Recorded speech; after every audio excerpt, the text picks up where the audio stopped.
আমাদের মুসলিম হিসেবে যে দায়িত্বগুলো রয়েছে এই দায়িত্বগুলো যথাযথভাবে পালন করা দরকার।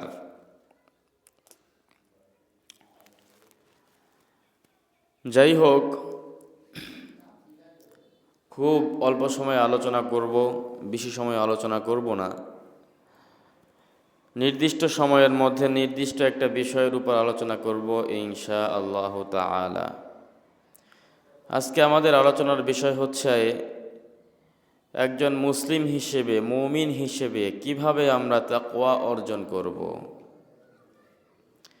এ বিষয়ে আলোচনা করার জন্য আমরা পবিত্র কুরআনুল কারীম থেকে এ বিষয়ে আমরা আলোচনা করব। আমরা যে কথাগুলোই বলি না কেন সেই কথাগুলো যেন পবিত্র কুরআন থেকে হয়, আমাদের মন গড়া কোনো কথা না হয়। কারণ আমরা যেহেতু মানুষ হিসেবে আমাদের ভুল হয়েই যায়। আমরা ভুলের ঊর্ধ্বে নই। এই কারণে দেখবেন দুনিয়ার জমিনে যত বড় বড় লেখকই হোক না কেন, তারা যখন কোনো কিতাব রচনা করেন, এই কিতাব রচনা করার পর শেষে লিখে দেয়, আমি মানুষ, ভুলের ঊর্ধ্বে নই। আমার কিতাবের মধ্যে যদি কোথাও কোনো ভুল হয় তাহলে মেহেরবানি করে ধরিয়ে দিবেন, পরবর্তী সংস্কারে ইনশাআল্লাহ সংশোধন করে নিব। কিন্তু কুরআন এমন এক কিতাব, যেই কিতাবের মালিক হচ্ছেন স্বয়ং আল্লাহ। এই কিতাবের মালিক কিতাবের শেষে নয়, শুরুতেই বলেছেন, যালিকাল কিতাব লা রাইবা ফিহি হুদাল লিল মুত্তাকিন। This is the book where there is no doubt in it and it is the guidelines for মুত্তাকিন। সবাই বলেন সুবহানাল্লাহ। রব্বুল আলামিন বলেন, এটা এমন একটা কিতাব যেই কিতাবের মধ্যে কোনো ভুল নাই, কোনো সন্দেহ নাই। এই কিতাবকে অনুসরণ করে যদি কোনো মানুষ তার জীবনকে পরিচালনা করতে পারে তাহলে এই কিতাব তাকে হেদায়েত দিয়ে আমার আল্লাহর জান্নাতের মেহমান বানায়া দিবে। তাহলে বোঝা গেল আমাদের আলোচনাগুলো যেন অবশ্যই এই কুরআন থেকে হয়। তো আসুন আজকে আমরা তাকওয়া সম্পর্কে আলোচনা করার জন্য পবিত্র কুরআনুল কারীমের সূরাতুল বাকারার 183 নম্বর আয়াতের দিকে প্রথমে দেখব। এই আয়াতের মধ্যে আল্লাহ সুবহানাহু ওয়া তাআলা বর্তমান যে চলতি রমজান মাস চলতেছে, এই রমজান মাস সম্পর্কেই আল্লাহ তাআলা একটা ঘোষণা দিয়েছেন। আল্লাহ কি বলেছেন? ইয়া আইয়ুহাল্লাযীনা আমানু কুতিবা আলাইকুমুস সিয়ামু কামা কুতিবা আলাল্লাযীনা মিন ক্বাবলিকুম লাআল্লাকুম তাত্তাকুন। রব্বুল আলামিন ডেকে বলে, ও দুনিয়ার ইমানদাররা শোনো শোনো, তোমাদের উপর সিয়ামকে ফরজ করা হয়েছে যেমনি করে তোমাদের পূর্ববর্তীদের উপর সিয়ামকে ফরজ করা হয়েছে, যাতে করে তোমরা এই রমজান মাসে সিয়াম সাধনা করে তাকওয়া অর্জন করতে পারো। রোজা এমন একটা আমল যে আমলের মাধ্যমে মানুষ তাকওয়া অর্জন করতে পারে। কারণ হলো নামাজ মানুষ আল্লাহকে দেখানোর জন্য করতে পারে, মানুষকে দেখানোর জন্য করতে পারে। দান সদকা মানুষ আল্লাহকে দেখানোর জন্য করতে পারে, মানুষকে দেখানোর জন্য করতে পারে। মানুষকে উপকার মানুষ আল্লাহকে দেখানোর জন্য করতে পারে, মানুষকেও দেখানোর জন্য করতে পারে। কিন্তু রোজা এমন একটা আমল যেই আমলটা মানুষ একমাত্র আল্লাহকেই দেখানোর জন্য করে। এটা মানুষকে দেখানোর কোনো সুযোগ নাই। কারণ হলো কোনো মানুষ যদি চায় যে ঘরের দরজা জানলাগুলো বন্ধ করে দিয়ে ঘরের ভিতরে লুকিয়ে লুকিয়ে সে পানাহার করবে, এই বিষয়টা তার পক্ষে সম্ভব কি সম্ভব না বলেন? আবার যদি কোনো মানুষ চায় নদীর মধ্যে ডুব দিয়ে সেখানে পানি পান করবে, তার দ্বারা এটা সম্ভব। কিন্তু তারপরেও মানুষ খায় না, পানাহার করে না। কারণ কি? মানুষ কাকে ভয় করে? আওয়াজ করে বলেন। মানুষ একমাত্র আল্লাহকে ভয় করে। লন্ডনের মধ্যে একটা ঘটনা আপনাকে আমি বলি। লন্ডনের মধ্যে ছোট্ট একটা বাচ্চা, বয়স হলো 8 থেকে 10 বছর, জোহরের নামাজ মসজিদে আদায় করতে গিয়েছে। তো এই ছেলেটাকে দেখেই বোঝা যাচ্ছে যে তার অনেক কষ্ট হচ্ছে রোজা রাখতে। তো এই ছেলেটাকে ইমাম সাহেব ডেকে বলে, এই বাবা এদিকে আসো, তুমি রোজা রাখছো? বলে হ্যাঁ। বলে ঠিক আছে, তোমার রোজা রাখা দরকার নাই, তোমার অনেক কষ্ট হইতেছে, তুমি এক কাজ করো, তুমি কিছু খাবার খেয়ে রোজাটা ভেঙে ফেলো। বলে না, আমি রোজা ভাঙতে পারবো না, রোজা আমি রাখবো। বলে ও তুমি লজ্জা পাইতেছো, ঠিক আছে, মানুষের সামনে তুমি না খাইলা, আমার রুমে চলো, সেখানে দরজা জানলাগুলো আমি লাগিয়ে দিব, সেখানে তুমি লুকিয়ে লুকিয়ে খাবে, কেউ তোমাকে দেখবে না। এই ছেলেটা সঙ্গে সঙ্গে জবাব দিয়ে বলে, আল্লাহ ইজ সিং মি। সুবহানাল্লাহ পড়েন। ছেলেটা ডাক দিয়া বলে, আল্লাহ আমাকে দেখতেছেন। আল্লাহু আকবার। দুনিয়ার সমস্ত মানুষের চোখ যদিও আমি ফাঁকি দিতে পারবো, কিন্তু একজনের চোখ ফাঁকি দেওয়া যাবে না। আওয়াজ করে বলেন তিনি কে? এজন্য রোজা এটা বড় দামি একটা আমল। এই আমলের মাধ্যমে মুমিনগণ তাকওয়া অর্জন করতে পারে। এজন্যই রব্বুল আলামিন বলেন, লাআল্লাকুম তাত্তাকুন। ও দুনিয়ার ইমানদারেরা, রোজা তোমাদের উপর ফরজ করা হয়েছে যাতে করে তোমরা তাকওয়া অর্জন করতে পারো। আল্লাহ রব্বুল আলামিন কেমন তাকওয়া অর্জন করার জন্য বললেন, এই কথাই আল্লাহ রব্বুল আলামিন কোরআনের আরেক জায়গায় ডাক দিয়া বলেন। আল্লাহ রব্বুল আলামিন বলেন, ইয়া আইয়ুহাল্লাযীনা আমানুত্তাকুল্লাহা হাক্কা তুকাতিহি ওয়া লা তামুতুন্না ইল্লা ওয়া আনতুম মুসলিমুন। আল্লাহ রাব্বুল আলামিন দুনিয়ার ইমানদারদেরকে ডাক দিয়া বলে, ও দুনিয়ার ইমানদারেরা শোনো শোনো, তোমরা ভয় করো একমাত্র আল্লাহকে, হাক্কা তুকাতিহি, যথাযথভাবে ভয় করো। নামের ভয় করলে চলবে না, ভয় করার মতোই ভয় করতে হবে। ওয়ালা তামুতুন্না ইল্লা ওয়া আনতুম মুসলিমুন, আর তোমরা প্রকৃত মুসলমান না হয়ে মৃত্যুবরণ করো না। এইবার যদি আমরা বলি, আল্লাহ আপনি আমাদেরকে যথাযথভাবে ভয় করতে বললেন, কিভাবে ভয় করলে আপনাকে আমরা যথাযথভাবে ভয় করতে পারবো? কোন পদ্ধতিতে আমরা আপনাকে যথাযথভাবে ভয় করতে পারবো? আল্লাহ রাব্বুল আলামিনের একটি আদত হলো, আল্লাহ রাব্বুল আলামিন দুনিয়ার মানুষকে যেই হুকুমটা করেন, ওই হুকুম পালন করার পদ্ধতিও আমার আল্লাহ শিখায়া দেন। যেমন করে আপনি যদি ছোট্ট একটা বাচ্চাকে ডাক দেয়া বলেন, ও বাচ্চা তুমি এখান থেকে গুলিস্তান যাও, এই বাচ্চাটা আজ পর্যন্ত কোনোদিন নবাবগঞ্জেও যায় নাই। এই ছেলেটার জন্য গুলিস্তান যাওয়াটা সহজ না কঠিন বলেন তো? কারণ এই ছেলেটা কোনো কিছুই চিনে না, এই ছেলেটা গুলিস্তান যাওয়া সম্পর্কে কোনো ধারণা নাই। কিন্তু আপনি যদি এই ছেলেটাকে ডাক দিয়ে বলে, বাবা চিন্তার কোনো কারণ নাই, এই যে নাও তোমাকে গাড়ি ভাড়া দিয়ে দিলাম, এখান থেকে তুমি একটা রিক্সা নিয়ে নবাবগঞ্জ যাইবা, নবাবগঞ্জ গিয়ে দেখবা সেখানে সিএনজি রয়েছে, বাস রয়েছে, এই বাসের হেল্পারগণ গুলিস্তান গুলিস্তান বলে মানুষকে ডাকতেছে, তুমি ওই বাসের ভিতরে ঢুকে একটা সিট গ্রহণ করবা, এই বাসটা তোমাকে নিরাপদে গুলিস্তান পৌঁছায় দিবে। যখন আপনি এই ছেলেটাকে এরকম নিয়ম বলে দিলেন, পদ্ধতি বলে দিলেন, তখন এই ছেলেটার জন্য গুলিস্তান যাওয়া সহজ না কঠিন? এবার বলেন তো, সহজ হয়ে গেছে না? আল্লাহ রাব্বুল আলামিন ও দুনিয়ার মানুষকে যখন কোনো হুকুম করেন, এই হুকুম পালনের পদ্ধতিও আল্লাহ শিখায়া দেন। যেমন আল্লাহ রাব্বুল আলামিন পবিত্র কুরআনের মধ্যে ৮২ জায়গায় নামাজের হুকুম করেছেন। আল্লাহ রাব্বুল আলামিন বিভিন্ন জায়গায় ডেকে ডেকে বলেন, আকিমুস সালাহ আকিমুস সালাহ, ও দুনিয়ার মানুষ তোমরা নামাজ কায়েম করো, নামাজ কায়েম করো। এইবার আমরা যদি প্রশ্ন করি, আল্লাহ কিভাবে আমরা নামাজ কায়েম করব? আল্লাহ রাব্বুল আলামিন এই জবাব দিয়া বলেন, কুল আতিউল্লাহা ওয়া আতিউর রাসূল। নবী দুনিয়ার মানুষকে জানায়া দেন, তোমরা আল্লাহর আনুগত্য করো, রসুলের আনুগত্য করো। নামাজ যদি পড়তে চাও তাহলে তোমাদের ১ নাম্বার কাজ হলো কার আনুগত্য করতে হবে? আওয়াজ করে বলেন। ১ নাম্বার কাজ হলো তোমরা আল্লাহর আনুগত্য করবা, ২ নাম্বার কাজ হলো তোমরা রসুলের আনুগত্য করবা। আরেক জায়গায় আল্লাহ রাব্বুল আলামিন বলেন, ওমাই ইউতিউর রাসূলা ফাকাদ আতাআল্লাহ, যেই মানুষটা রসুলের আনুগত্য করে ওই মানুষটা কেমন যেন আল্লাহকেই আনুগত্য করে। সুবহানাল্লাহ। আল্লাহ রাব্বুল আলামিন জানায়া দিলেন তোমরা রসুলের আনুগত্য করো। এইবার আল্লাহর পয়গম্বর দুনিয়ার মানুষকে জানায়া দেয়, ও দুনিয়ার মানুষ, সল্লু কামা রাআইতুমুনি উসাল্লি, আল্লাহর দেওয়া হুকুম নামাজ যদি তোমরা কায়েম করতে চাও তাহলে আমি নবীকে তোমরা যেমন করে নামাজ কায়েম করতে দেখতেছ, সল্লু কামা রাআইতুমুনি উসাল্লি, আমি নবীকে যেমনভাবে তোমরা নামাজ পড়তে দেখো ঠিক তেমনভাবে তোমরা নামাজ আদায় করো। ঠিক তেমনভাবে যদি তোমরা নামাজ আদায় করতে পারো তাহলে আমার আল্লাহর দেওয়া হুকুম নামাজ কায়েম করা, এই নামাজ কায়েম করাটা তোমার দ্বারা এমনি এমনি হয়ে যাবে। পড়েন সুবহানাল্লাহ। তাহলে আল্লাহ হুকুম করলেন নামাজ পড়ো, নামাজ আমরা কিভাবে পড়বো পদ্ধতিও আল্লাহ শিখাইয়া দিলেন। এইবার আমাদের প্রশ্ন হলো, আল্লাহ আপনি তো বললেন ইয়া আইয়ুহাল্লাযীনা আমানুত্তাকুল্লাহ হাক্কা তুকাতিহ, ও দুনিয়ার মানুষ তোমরা আল্লাহকে ভয় করো, যথাযথভাবে ভয় করো। এইবার আমরা যদি আল্লাহ রব্বুল আলামিনকে প্রশ্ন করি, আল্লাহ আমরা আপনাকে কিভাবে যথাযথভাবে ভয় করতে পারবো, কোন পদ্ধতিতে ভয় করতে পারবো? পদ্ধতিটা আল্লাহ রব্বুল আলামিন কোরআনের আরেক আয়াতের মাধ্যমে শিখায়া দেয়। আল্লাহ রব্বুল আলামিন ডাক দিয়া বলে, ইয়া আইয়ুহাল্লাযীনা আমানুত্তাকুল্লাহ ওয়া কুনু মা'আস সাদিকিন, ও দুনিয়ার মানুষ তোমরা যদি আল্লাহকে ভয় করতে চাও, কুনু মা'আস সাদিকিন, সত্যবাদীদের সঙ্গী হয়ে যাও।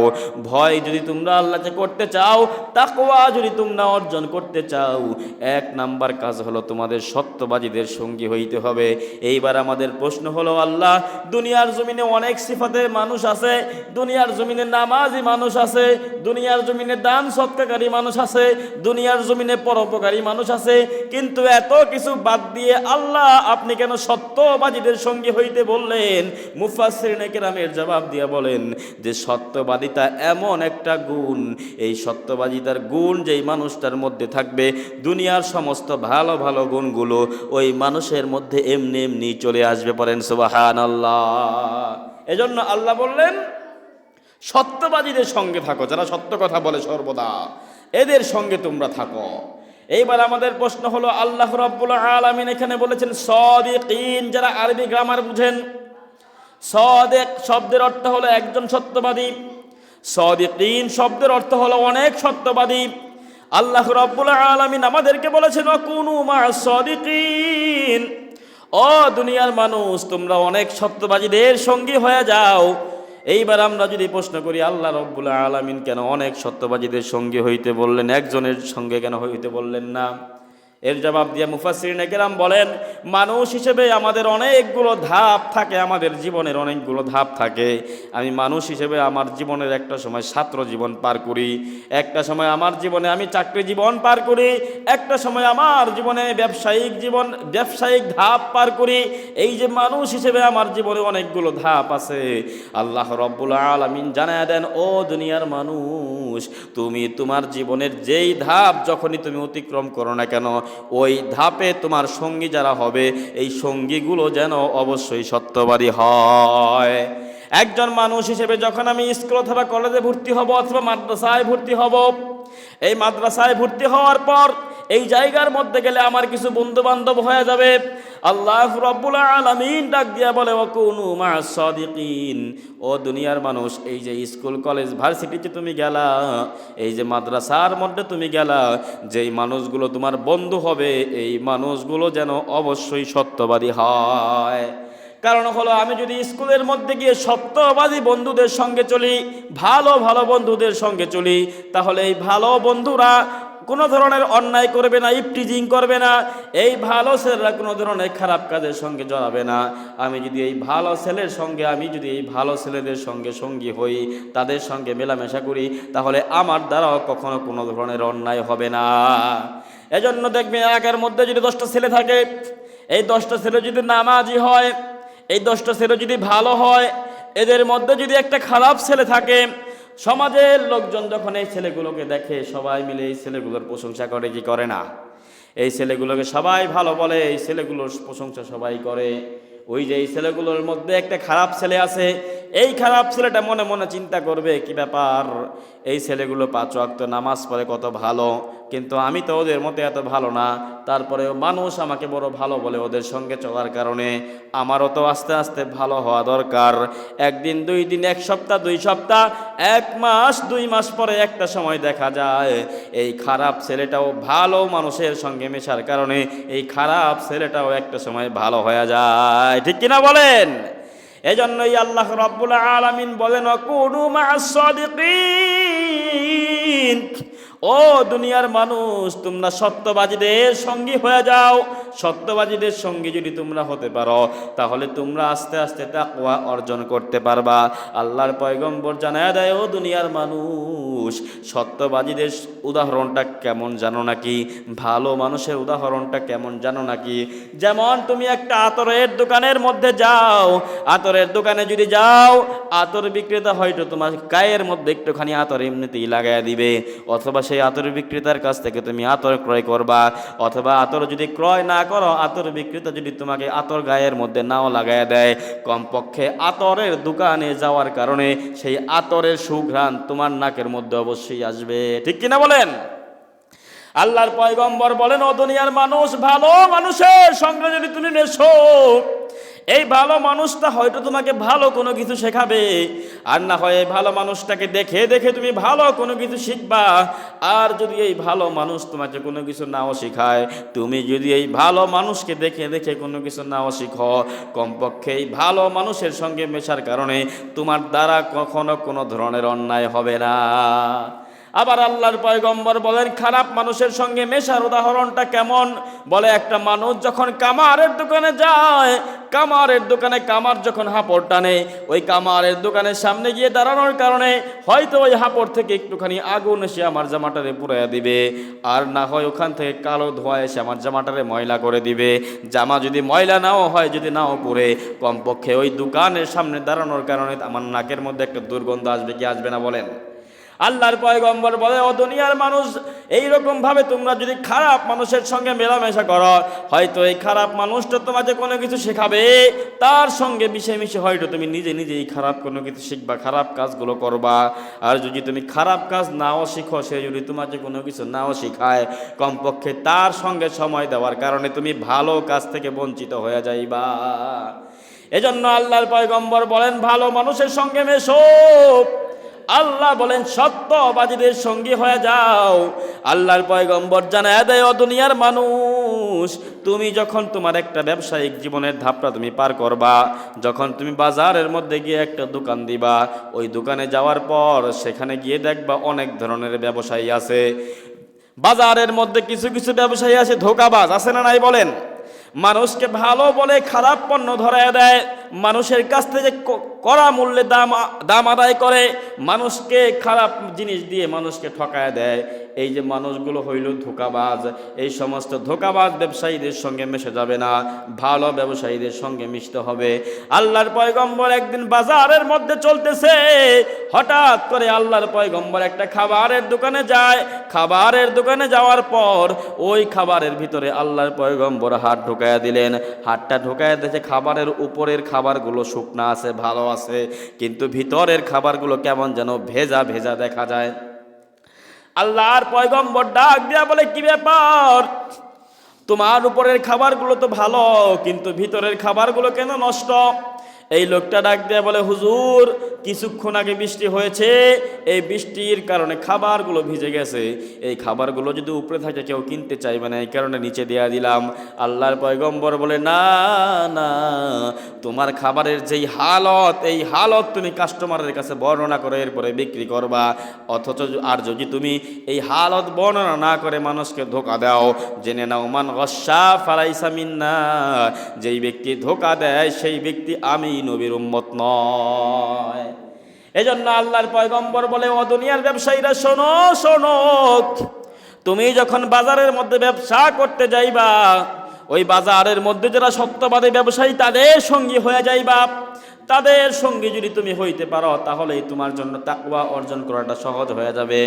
আল্লাহর পয়গম্বর বলেন, ইন্নাস সিদকা ইয়াহদি ইলাল বির ওয়া ইন্নাল বিররা ইয়াহদি ইলাল জান্নাহ। চিল্লায়া পড়েন সুবহানাল্লাহ।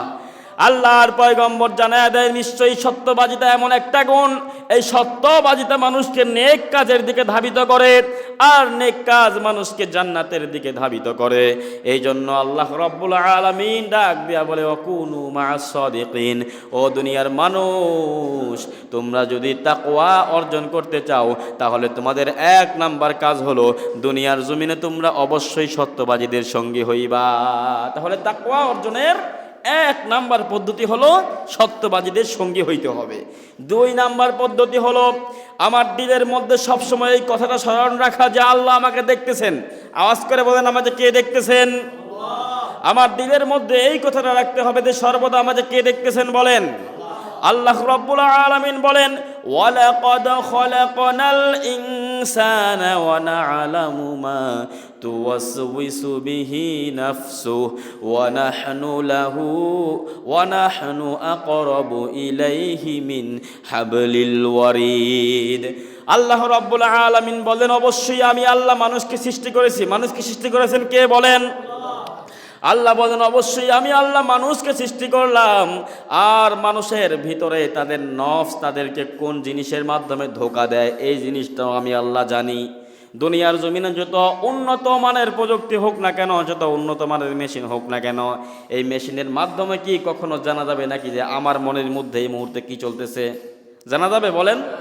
কিন্তু আল্লাহ বলে, শোনো, তোমার দিলের মধ্যে এই মুহূর্তে কি চলতেছে, তোমার দিলের মধ্যে এই মুহূর্তে তোমার নফস তোমাকে কোন জিনিসের ধোঁকা দিচ্ছে, কোন খারাপ কাজ করার জন্য তোমাকে প্ররোচনা করছেন, এই বিষয়টা আমি আল্লাহ রাব্বুল আলামিন জানি। কারণ কি জানোনি? ওয়া নাহনু আকরাবু ইলাইহি মিন হাবলিল ওয়ারিদ।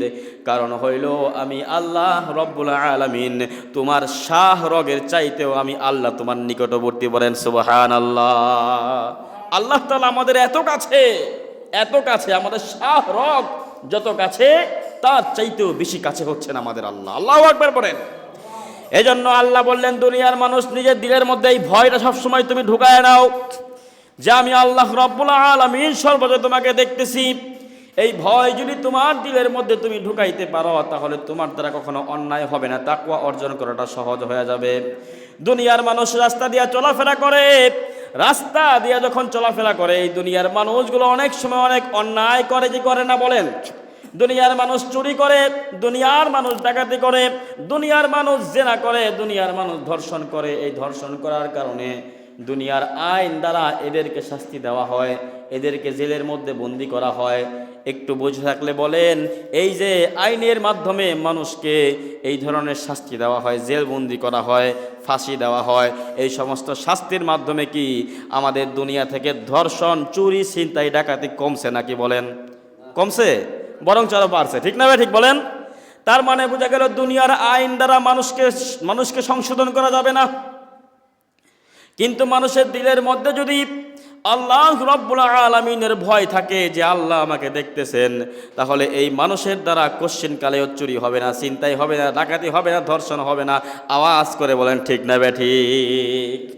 এজন্য আমার দিলের মধ্যে ঢুকাইতে হবে যে আল্লাহ আমাকে দেখতেছেন। কিন্তু বড় আফসোস, আজকে আমরা মুসলমান আমাদের দিলের মধ্যে ভয় তো ঢুকাইতে পারলাম না যে আমার আল্লাহ আমাকে দেখতেছেন। দুনিয়ার মানুষকে আমরা ভয় করি, দুনিয়ার চক্ষু লজ্জাকে আমরা ভয় করি, দুনিয়ার সিসি ক্যামেরাকে আমরা ভয় করি। একটা ঘরের ভিতরে চোর ঢুকেছে, চোরটা চুরি করার পরে ঘুরতে ঘুরতে একটা পর্যায়ে দেখে উপরের মধ্যে সিসি ক্যামেরা লাগানো, এই চোরের সমস্ত মালগুলো সেখানে রেখে সিসি ক্যামেরার সামনে গিয়ে বলে হাত জোর করে মাফ চাই, আর জীবনেও চুরি করবো না, আমারে মাফ করেন। অথচ চিন্তা করেন, এই সিসি ক্যামেরাটা হয়তো নষ্টও থাকতে পারে কি পারে না? হয়তো হতে পারে এখানে শুধু ক্যামেরা লাগানো আছে, কিন্তু কম্পিউটারের সঙ্গে তার লেন্সটা লাগানো নাই। কিন্তু দুনিয়ার মানুষ আমরা এই সিসি ক্যামেরাকে ভয় করি, মানুষের চক্ষু লজ্জাকে ভয় করি, কিন্তু আল্লাহকে ভয় করি না। আমার আল্লাহ যে আমাকে সর্বদাই দেখতেছেন, এই ভয়টা আজও পর্যন্ত আমি ঢুকাইতে পারি নাই। যতদিন পর্যন্ত আল্লাহ আমাকে দেখতেছেন এই ভয় আমার ভিতরে আমি ঢুকাইতে পারবো না, ততদিন পর্যন্ত আমি পরিপূর্ণ তাকওয়া অর্জন করতে পারবো না। এই জন্যই আল্লাহ বলেন, ওয়ালাকাদ খলাকনাল ইনসানা ওয়া না'লামু মা তুওয়াসওয়িসু বিহি নাফসুহু ওয়া নাহনু আকরাবু ইলাইহি মিন হাবলিল ওয়ারিদ। ও দুনিয়ার মানুষ, আমি আল্লাহ রাব্বুল আলামিন তোমাদের দিলের খবর জানি। তোমাদের দিলের মধ্যে কি চলতেছে, তোমরা কখন কি কাজ করতেছো, এই সব কিছু একজন জানেন। তিনি কে বলেন?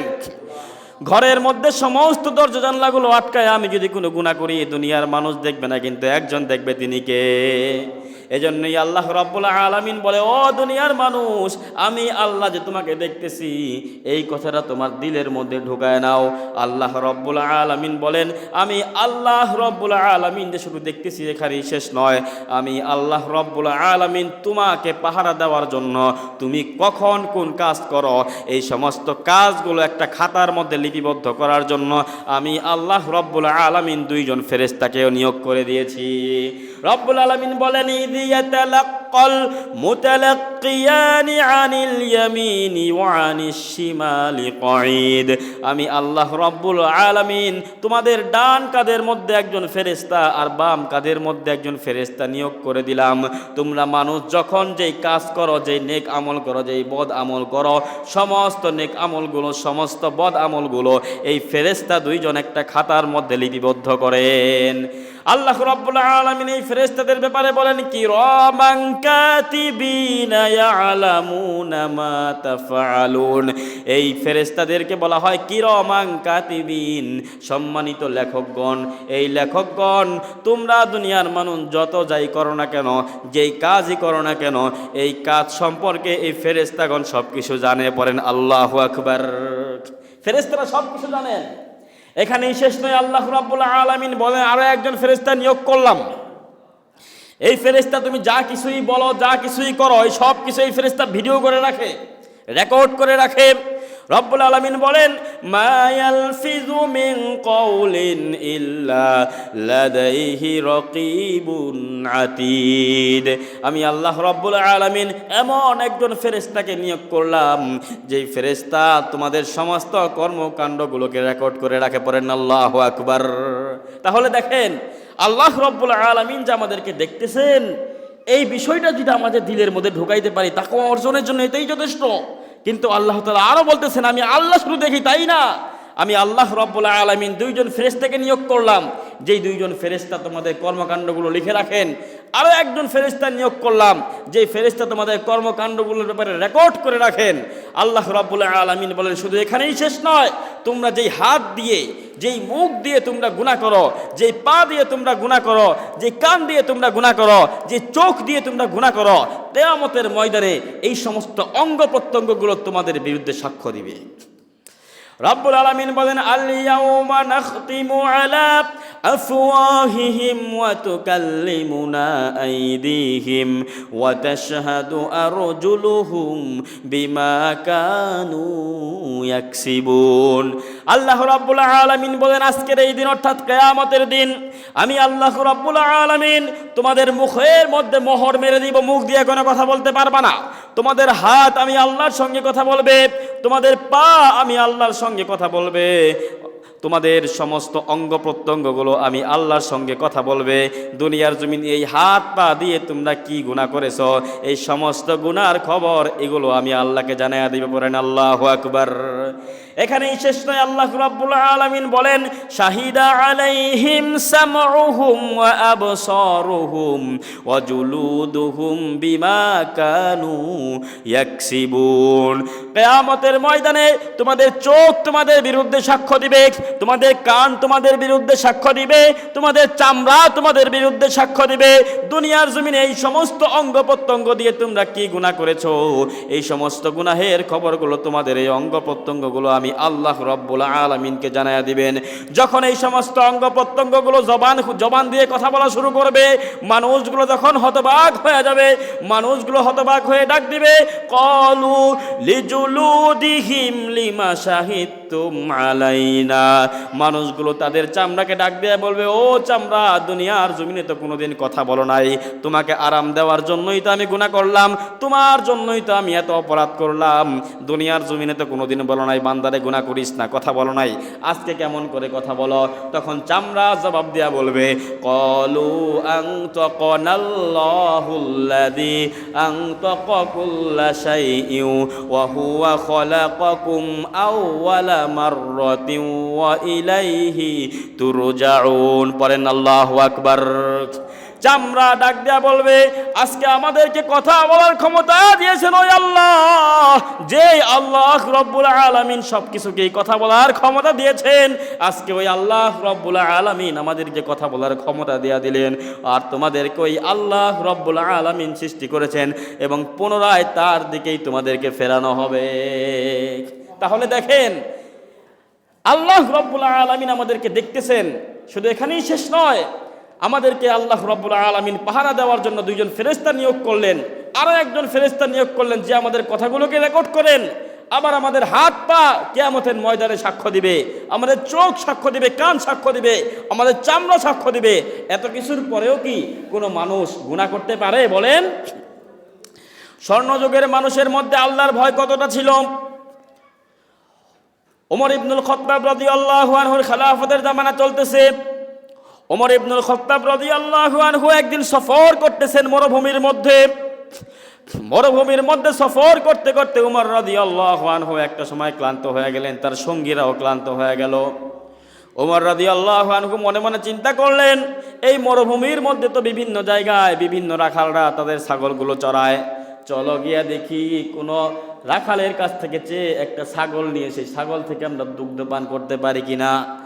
আরবের মধ্যে একটা প্রচলন ছিল, ছাগলের মালিকগুলো তাদেরকে রাখালকে বলে যেত, রাখাল, যদি কোনো মুসাফির এসে বলে সে পিপাসার্ত হয়ে গেছে, ক্ষুধার্ত হয়ে গেছে, তাহলে আমার ছাগল থেকে তাদেরকে তোমরা দুধ পান করতে দিবা। কিন্তু কিছু কিছু কৃপণ প্রকৃতির মালিক রয়েছে, এই মালিকরা তাদের রাখালকে এই অনুমতি দিত না, বরঞ্চ বলতো কেউ যদি এসে দুধ পান করতে চায় তাকে দুধ পান করতে দিবা না। এইবার ওমর ইবনুল খাত্তাব রাদিয়াল্লাহু তাআলা আনহু একজন রাখালের কাছে গিয়া বলে, রাখাল, আমরা বড় পিপাসার্তক, তোমার কাছে তো অনেকগুলো ছাগল রয়েছে, এই যে কিছু দুধওয়ালা ছাগিও দেখা যায়, এই সমস্ত ছাগি থেকে একটা ছাগি আমাদেরকে দাও না, আমরা দুধ পান করি। রাখাল ডাক দেয়া বলে, ও আগন্তুক। রাখাল তো এই ওমর ইবনুল খাত্তাব রাদিয়াল্লাহু আনহুকে চিনতে পারে নাই, সে মনে করতে সাধারণ কোনো মুসাফির হবে। ডাক দেয়া বলে, ও আগন্তুক, আমি তোমাকে এই ছাগল দিতে পারবো না, কারণ আমার মালিকের অনুমতি নাই। এইবার ওমর ইবনুল খাত্তাব রাদিয়াল্লাহু আনহু মনে মনে চিন্তা করলেন, এই রাখাল তো এমনি এমনি দিতে চায় না, একটা কাজ করে রাখালকে একটু পরীক্ষা করি। ওমর রাদিয়াল্লাহু আনহু রাখালকে পরীক্ষা করার জন্য ডাক দেয়া বলে, ও রাখাল, তোমার কাছে তো এই ছাগলগুলো রয়েছে, তোমার মালিক তো এখন কাছে নাই, একটা কাজ করো, আমি তোমাকে কিছু টাকা দেই, আর এখান থেকে একটা দুধওয়ালা ছাগি আমাদেরকে বিক্রি করে দাও, এই ছাগি থেকে আমরা দুধ পান করব, গোশত খেয়ে আমাদের ক্ষুধাকে নিবারণ করব। এই অফার যখন রাখালকে দিয়েছে, রাখাল সঙ্গে সঙ্গে ওমর ইবনুল খাত্তাব রাদিয়াল্লাহু আনহু কে ডাক দিয়া বলে, ইয়া হাযা ফাইনাল্লাহ, হে আগন্তুক, এটা তুমি আমাকে কেমন কথা বলতেছো? আমার দুনিয়ার মালিক যদিও আমাকে এখন দেখতে পারতেছে না, কিন্তু আমার আল্লাহ কোথায়? আমার আল্লাহ কোথায়? ও আগন্তুক, আমার আল্লাহ তো সব কিছু দেখতেছেন। আমার দুনিয়ার মালিকের চোখ আমি ফাঁকি দিতে পারবো, কিন্তু আল্লাহর চোখটা আমি ফাঁকি দিতে পারবো না। আমার আল্লাহর কাছে তো আমার জবাবদিহি করতে হবে, এই ছাগলগুলো তো আমার কাছে আমানত। এইবার উমর ইবনুল খাত্তাব রাদিয়াল্লাহু আনহু সেখান থেকে চলে যায়, আর তার সাথীদেরকে ডাক দেয়া বলে, এই রকম রাখালের মতো যুবক যতদিন পর্যন্ত ইসলামের মধ্যে থাকবে, ততদিন পর্যন্ত মুসলমানকে কোনোদিন কোনো অকল্যাণ গ্রাস করতে পারবে না। বলেন সুবহানাল্লাহ। এজন্য আল্লাহকে ভয় করা দরকার আছে না নাই? আওয়াজ করে বলেন। স্বর্ণযুগের মানুষগুলো আল্লাহকে কেমন ভয় করত, স্বর্ণযুগের মা বোনেরা আল্লাহকে কেমন করে ভয় করত। পর্দার আড়ালের মা, একটু ভালো করে শুনে নেন, স্বর্ণযুগের মায়েরা কেমন ছিল, স্বর্ণযুগের বোনেরা কেমন ছিল, আল্লাহকে তারা কেমন করে ভয় করত। ওমর ইবনুল খাত্তাব রাদিয়াল্লাহু আনহু রাতের বেলা ঘুমায় না, রাতের বেলা তাহাজ্জুদের নামাজটা আদায় করে শহরের অলিতে গলিতে ঘুরে মানুষের খোঁজ খবর নেয়, আমার কোন প্রজাটা কেমন আছে, আমার শহরের মধ্যে কোন প্রজাটা খেয়ে আছে, কোন প্রজাটা না খেয়ে আছে। ওমর ইবনুল খাত্তাব রাদিয়াল্লাহু আনহু মদিনার মধ্যে ঘুরতে ঘুরতে শহরের শেষ প্রান্তে চলে গেলেন। শেষ প্রান্তে যাওয়ার পর ওমর ইবনুল খাত্তাব রাদিয়াল্লাহু আনহু তাকায় দেখে একটা ঘরের মধ্যে কেমন যেন নিভু নিভু আলো দেখা যায়। ওমর ইবনুল খাত্তাব রাদিয়াল্লাহু আনহু সেই দিকে আগায় গেলেন। সেই দিকে আগায় গিয়ে দেখে ঘর থেকে কেমন জানি একটা আওয়াজ শোনা যায়। কেমন যেন আওয়াজটা মনে হচ্ছে একজন মায়ের আওয়াজ আর একজন মেয়ের আওয়াজ। মা ডাক দিয়া বলে, ও মেয়ে আমার, ঘুম থেকে ওঠো, ঘুম থেকে ওঠো। এখনো পর্যন্ত মদিনার কোনো মানুষ ঘুম থেকে উঠে নাই। একটা কাজ করো, ছাগলগুলোর দুধ দহন করে এই দুধের মধ্যে একটু পানি মিশিয়ে দাও, যাতে করে দুধটা একটু বেড়ে যায়। কয়েকদিন ধরে তো আমাদের ছাগলের দুধ তেমন একটা হয় না, সংসারের মধ্যেও বড় অভাব। যদি দুধের মধ্যে একটু পানি মিশিয়ে দাও তাহলে দুধটা একটু বেশি বেশি মনে হবে, আমরা একটু বেশি টাকা উপার্জন করতে পারবো। মেয়ে ডাক দিয়া বলে, মা কি বলেন, আপনি কি জানেন না খলিফাতুল মুসলিমিন হযরত উমর রাদিয়াল্লাহু তাআলা আনহু দুধের মধ্যে পানি মিশাইতে নিষেধ করেছেন? মা ডাক দিয়া বলে, বেকুফ, কি বলো, উমর কি জানবে নাকি আমি দুধের মধ্যে পানি মিশাইছি? উমরের কি কোনো কাজ আছে নাকি এখানে আসার? উমর তো তার বাসাদের মধ্যে ঘুমাইতেছে, একটা কাজ করো, দুধের মধ্যে পানি মিশাও। মেয়ে ডাক দেয়া বলে, মা উমর হয়তো আমাদেরকে দেখবে না আমরা দুধের মধ্যে পানি মিশাইলাম, কিন্তু উমরের মালিক, আমাদের মালিক আল্লাহ রাব্বুল আলামিনের চোখটা কখনোই ফাঁকি দেওয়া যাবে না। আমরা যদি দুধের মধ্যে পানি মিশায় দেই তাহলে এই দুধের মধ্যে পানি মিশানোর খবরটা একজন জেনে যাবে। আওয়াজ করে বলেন, তিনি কে? আল্লাহ রাব্বুল আলামিনের চোখ তো ফাঁকি দেওয়া যাবে না। ওমর রাদিয়াল্লাহু আনহু এই ঘটনা নিজের কানে শুনলেন। এখানে একটা মাসালা শুনেন, এই যে ওমর রাদিয়াল্লাহু আনহু কান পেতে পেতে তাদের কথাগুলো শুনলেন। এইবার কথা হইল যে কোনো মানুষের গোপন কথা কান পেতে শোনা যায় যাচ্ছে নাকি? বলে না না, কোনো মানুষের ঘরের মধ্যে কান পেতে তাদের কথাগুলো শোনা জায়েজ নাই। আল্লাহ রাব্বুল আলামিন বলেন, ওয়ালা তাজাসসু, তোমরা গুপ্তচরগিরি করবা না। কিন্তু ওমর রাদিয়াল্লাহু আনহু কেন এইরকম ভাবে কান পেঁচে তাদের কথাগুলো শুনলো? মাসআলা হইল, যদি কোনো শাসক অথবা কোনো রাষ্ট্রের শাসকের প্রতিনিধি তাদের কোনো গোপন তথ্য সংগ্রহের জন্য এইভাবে কান পেতে কারো কথা শোনার জন্য চেষ্টা করে, সেই ক্ষেত্রে তাদের জন্য এই কান পেতে শোনা জায়েজ আছে, কিন্তু সবার জন্য এটা জায়েজ নাই। ওমর রাদিয়াল্লাহু আনহু তার পাশাতে চলে গেলেন। সকালবেলা যাদের কাছে খবর পাঠাইছে, বলে যাও যাও ওই মাকে ডেকে আনো, মেয়েকে ডেকে আনো। মায়ের কাছে গিয়া যখন বলে, উমর ইবনুল খাত্তাব রাদিয়াল্লাহু আনহু তোমাদেরকে ডেকে পাঠিয়েছে, মায়ের দিলের মধ্যে ভয় ঢুকে গেছে। মা মনে মনে চিন্তা করে, মনে হয় গতকাল রাত্রের খবরটা উমর জেনে গেছে, এখন তো আমাদের কল্লা শেষ। ভয়ে ভয়ে মা আর মেয়ে উমর রাদিয়াল্লাহু আনহুর দরবারে হাজির হয়ে গেছে। উমর রাদিয়াল্লাহু আনহুকে ডাক দেয়া বলে, ও খলিফাতুল মুসলিমিন, আমাদেরকে মাফ করে দেন, আমরা দুধের মধ্যে পানি মিশাই নাই, আমার মেয়ে বলার পর আমি এই কাজ থেকে বিরত ছিলাম। উমর রাদিয়াল্লাহু আনহু বলেন, না না, তোমাদেরকে আমি শাস্তি দেওয়ার জন্য ডাকি নাই, বরঞ্চ তোমার মেয়ের মধ্যে আমি উমর যেই তাকওয়া দেখেছি, যেই ক্ষুধাভীতি দেখেছি, এই তাকওয়াটা আমি উমরের কাছে বড় ভালো লাগছে। আপনি যদি রাজি হন তাহলে আপনার এই মেয়েটাকে আমার সন্তানের সঙ্গে আমি বিবাহ দেয়া দিতে চাই। বলেন সুবহানাল্লাহ। দেখেন ওই জামানার মানুষগুলো কেমন ছিল, সাহাবায়ে কেরাম কেমন ছিল। আল্লাহর পয়গম্বর বলেন যে 4টা জিনিস থেকে সাধারণত পুরুষরা বিবাহ করে। 1 নাম্বার হলো মাল সম্পদ, 2 নাম্বার বংশ পরিচয়, 3 নাম্বার সৌন্দর্য, 4 নাম্বার দ্বীনদারিতা। আল্লাহর পয়গম্বর বলেন, ফাজফার বিদাতিদ দ্বীন, তোমরা দ্বীনকে প্রাধান্য দাও। যে মেয়ের মধ্যে দ্বীনদারিতা বেশি আছে ওই মেয়েটাকে বিবাহ করো, সংসারের মধ্যে সুখ ধরে দেবে। একজন আওয়াজ করে বলেন, তিনি কে?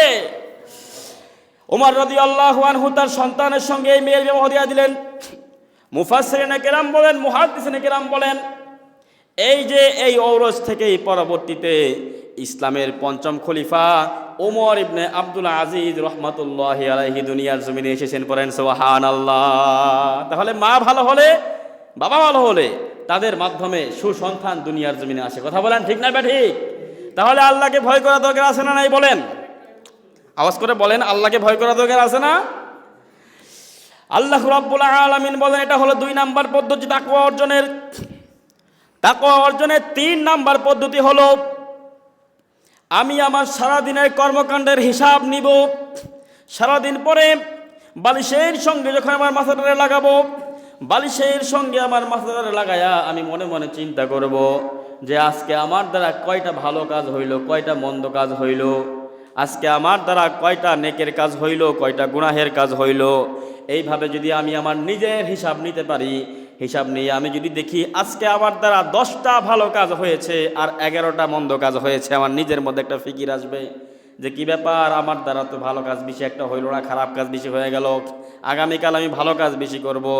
এইভাবে আস্তে আস্তে আমি যখন আমার নিজের হিসাব নিজে নিতে পারবো, তখন দেখা যাবে একটা সময় আমার দ্বারা আর কোনো অন্যায় হবে না, আমি তাকওয়া অর্জন করে আল্লাহর মুত্তাকি বান্দা হতে পারবো। বলেন সুবহানাল্লাহ।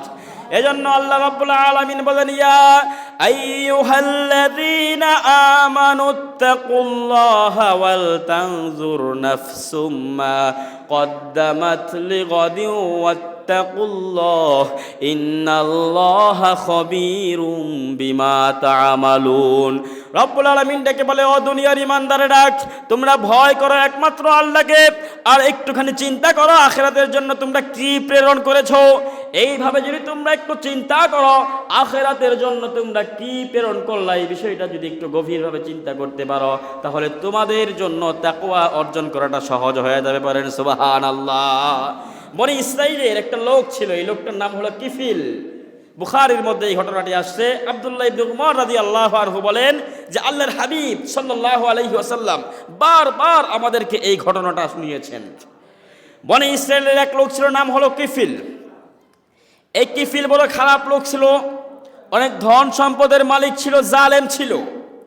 এই কিফিল কখনো মানুষের উপকার করতো না, নিজের স্বার্থ ছাড়া এই কিফিল একটা কাজও করতো না।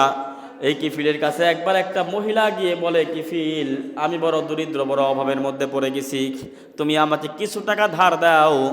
কিছু টাকা ধার যদি আমাকে দাও তাহলে আমি সময় মতো তোমার টাকাটা পরিশোধ করে দিব। কিফিল বলে, না না, আমি কারো টাকা ধার দেই না। এই মহিলা বলে, আমাকে যদি টাকাগুলো না দাও তাহলে আমার ছোট্ট ছোট্ট সন্তানগুলো না খেয়ে মারা যাবে।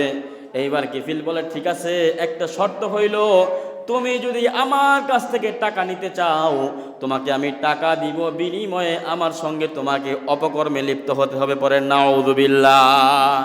এই মহিলা বড়ই সুন্দরী মহিলা ছিল, যেই কারণে কিফিল তাকে এই প্রস্তাব দেয়। এই মহিলা চোখের পানি ছেড়ে কান্না করে আর মনে মনে চিন্তা করে, আমি যদি এই মুহূর্তে টাকাগুলো না নেই তাহলে আমার কলিজার টুকরো সন্তানগুলো ক্ষুধার যন্ত্রণায় মারা যাবে।